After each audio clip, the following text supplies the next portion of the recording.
Good evening, Internet, and welcome to Top Shift 74, the final Top Shift regarding the cheap VR solutions. What I thought I'd do today is I'd show you the actual headsets that I'm using to test this with. So I've got two to show. There's a third, but it doesn't work too well. So we have two, which is the Goji, and we have the Color Cross. Now the Goji here you can pick up for about £15 from Curry's.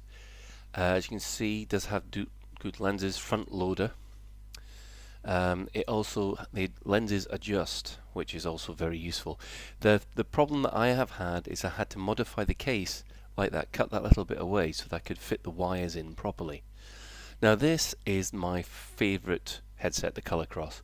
Now it's a lot smaller than the other one. Again, it has adjustable lenses like that, and yes, it has needed to be modified in order to fit my glasses in. So a bit of a warning there for anybody who wears glasses like myself.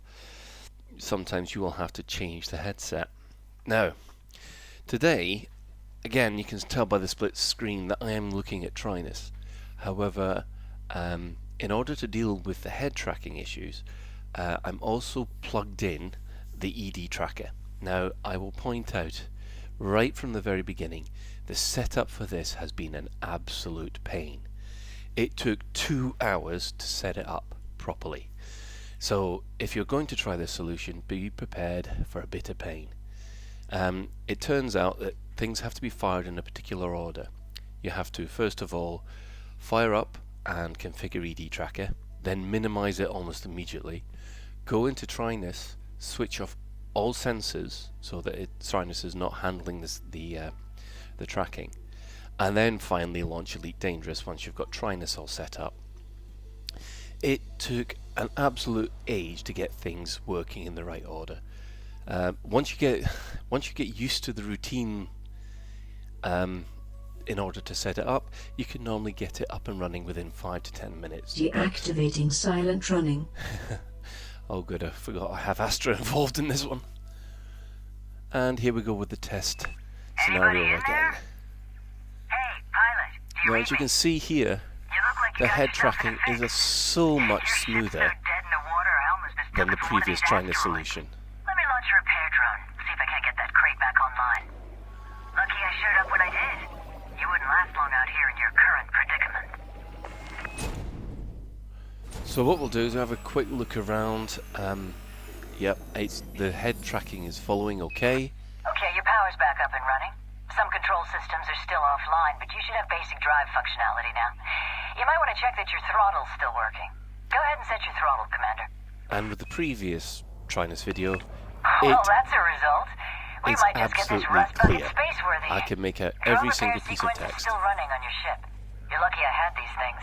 They're not what you'd class as standard equipment.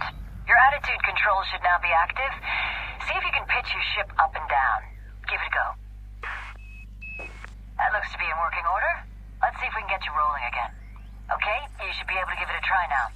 Spin your ship on its central axis using your roll controls. Good job, Commander. One final axis of control and you should be good to go. Yaw is back online now. Why don't you try pivoting your ship from side to side? That's it, Commander. It would appear you have a semi-operational Sidewinder on your hands. I wouldn't take any chances, though, so you best get that ship into dock for repairs. There's an Lights outpost off. nearby. See if you can make it there. Lights on. I guess now might be a good time to introduce myself. My name's Blaine. I'm something of a freelancer in these parts. You know, this could be a lucky break for both of us. I've been looking for a business partner, someone to help me with potentially lucrative ventures. And you need someone to take you under their wing, show you the ropes, so to speak. I have to say, it's not often I help out strangers like this, so I think you owe me one. The least you can do is buy me a Levy and brandy. I'll see you at the outpost, Commander. And she's finished. Well, thank goodness for that. Now, looking about, I can actually see all these asteroids in complete clarity. I have to point out I'm using the Color Cross at the moment. I ran this earlier with the Goji headset and everything seemed a bit blurred. And that's one of the problems when you set up a side-by-side view. You end up having to tweak the settings for your specific headset. And you know, if your lenses get knocked a little bit, then you have to go through the whole rigmarole again. In addition, you'll also notice that I can only move my head up, down, left and right. Cocking my head to either side, it doesn't track. But in some ways, I find that a little bit more stabilizing, if you see what I mean. The good thing about all this is that I think the clarity is good enough to actually try it out in the main game. So that's what we're going to do now. So we're going to spin up the old Fer-de-Lance, and we'll see how she handles in combat. Now, previously, when we had a look at Trinus, I had it set up in the fake 3D mode, which gave you great clarity and a high frame rate. The problem that it was is that because it wasn't a split screen, you didn't get that feeling of depth. It was like having a massive 42-inch screen taking up the whole of your vision as you looked about. In this case, I can see the Fer-de-Lance here, and I feel that there's real depth there, that I could take my hand off the joystick and reach forward into the cockpit. Now, as we can see here,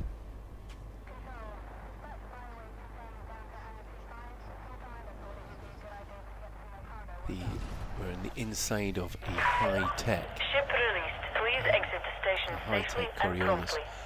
And what I'm going to do is I'm going to take this ship out a little into a hazardous extraction site or a combat zone and see how she handles.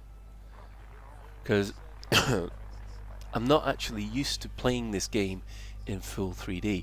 I think in this case the head tracking or the EdTracker will need a little bit of adjustment, because Awaiting the further one thing about the instructions. Fer-de-Lance that I'm finding is that it's very nose heavy. Landing gear I suddenly up. realised that this ship has about 50 or 60 metres of ship in front of the cockpit, as opposed to the Cobra Mark III where you're right up the front. And you can actually feel the difference. You feel as if there is a massive nose of a ship right in front of you. Speed restrictions lifted. Thank you, Commander. Have a splendid journey. Right, so we're going to now try and select. Here we go.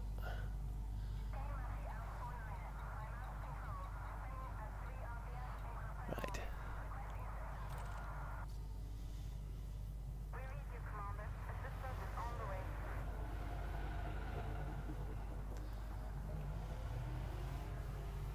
Preparing for cruise. Now, Astra is kicking in every now and again, mostly because I couldn't record my voice commands when I was doing this. Super cruise drive disengaging.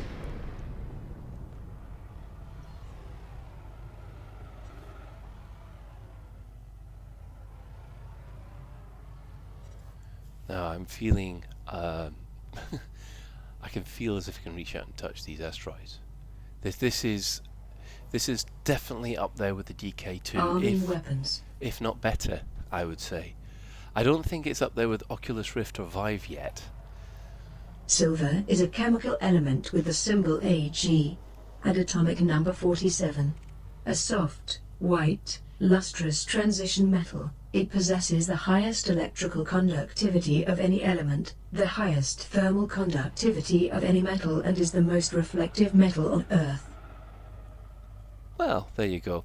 Don't tell you I don't try and educate you a little. Obviously, I must have asked Astra there what silver was, and yeah, she can, or mispronounced it, and hey presto, she would have given me some feedback on it. Now we're looking about here for some pirates. Oh, hello. Someone's trying to scan me. I wonder if they're interested in engaging in combat. Right. Definitely looks like we've got a problem. Okay, gonna lock on. Now the thing that I've got is I am looking straight forward at this moment in time. The head tracking is dead on. I'm not looking about as much as I should. Now obviously there's a bit of a fight going on below me, so let's investigate that. A little bit of a drop in frame rate there, but it is acceptable. It's nowhere near as bad as it was before. Right. I'm going to try and save this anaconda, I don't think. Target shields offline. Temperature critical.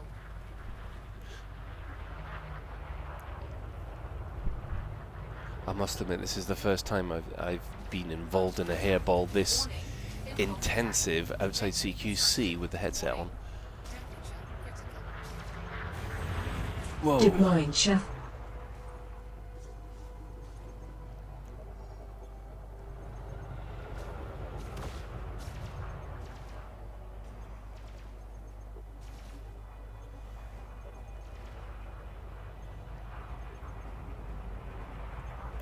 Where is he? There he is. Right. Lights Oh. off.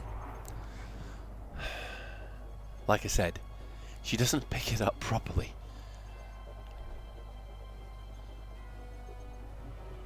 Right. I must admit, I do love my Fer-de-Lance if you want something to really just cut a ship to ribbons. And this is the problem with PvP at the moment. Everybody is in one of these. Target shields online. They decided that the Fer-de-Lance is the best ship to handle with PvP. Target shields offline. It's a bit of a shame, really. I'd hope that there'd be other ships there that could match it, or be balanced against it. Oh, I'm losing my shields quite a bit here. I must admit, though, it's very disorientating at the moment. It feels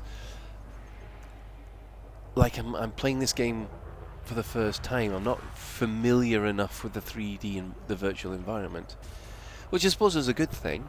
I mean, it's going to take practice.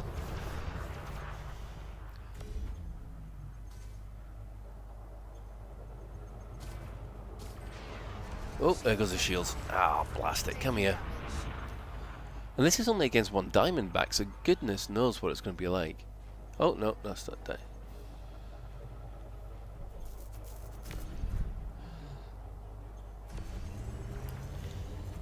It is a case of getting used to the way that the head tracking works on this. Once I get used to it, then I should be able to... Oh. I should be able to play this a lot smoother. Still not used to the head tracking. But that's a good thing.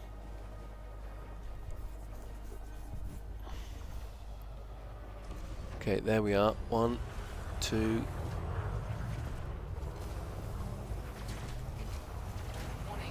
Gosh, shields are going quite... Oh, forget my shields, my hull's going quite badly.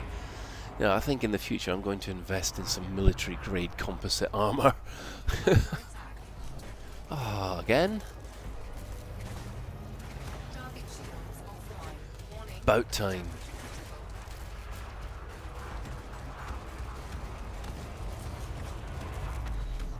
Boom. Right, one down, one to go. Where's the next one? Oh no, he's targeting the canopy.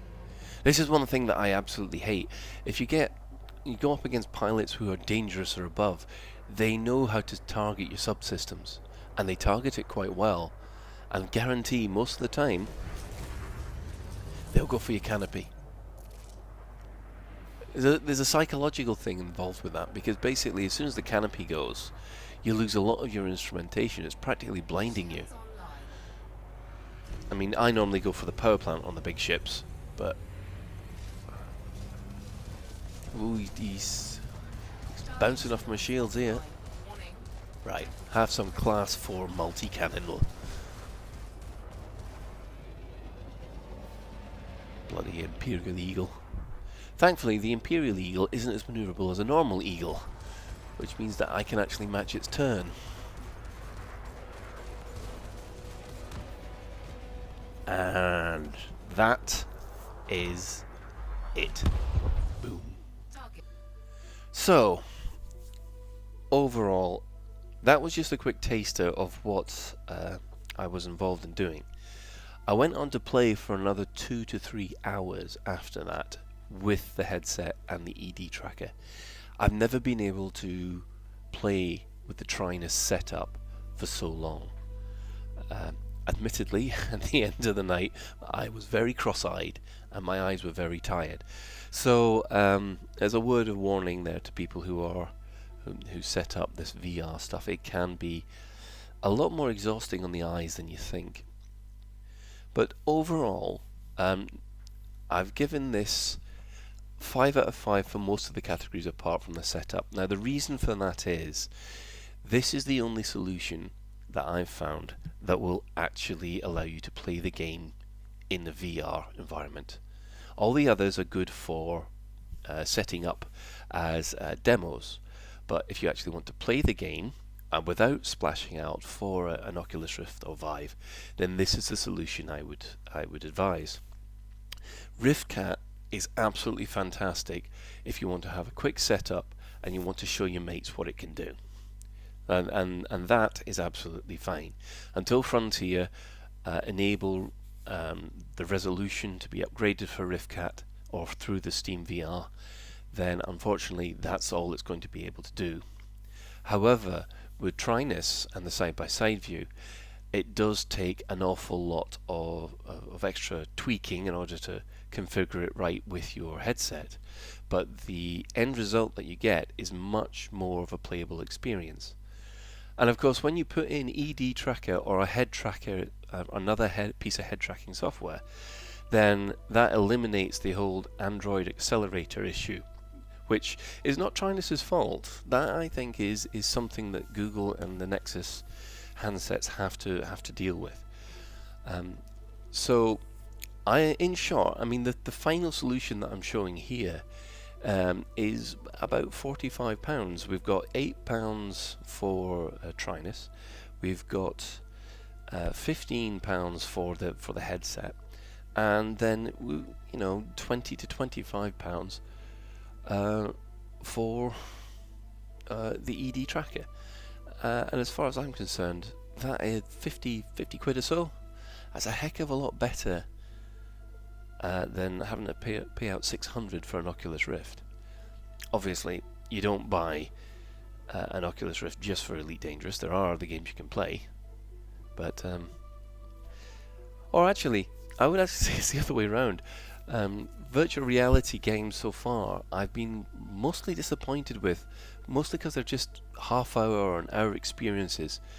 I think Elite Dangerous is one of the few titles out there where you actually get a full VR experience.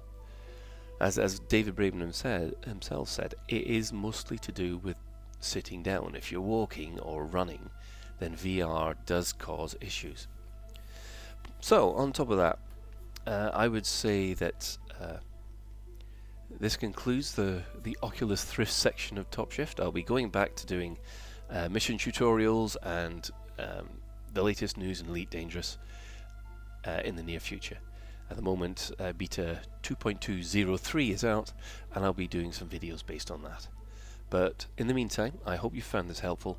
Thank you, and good night.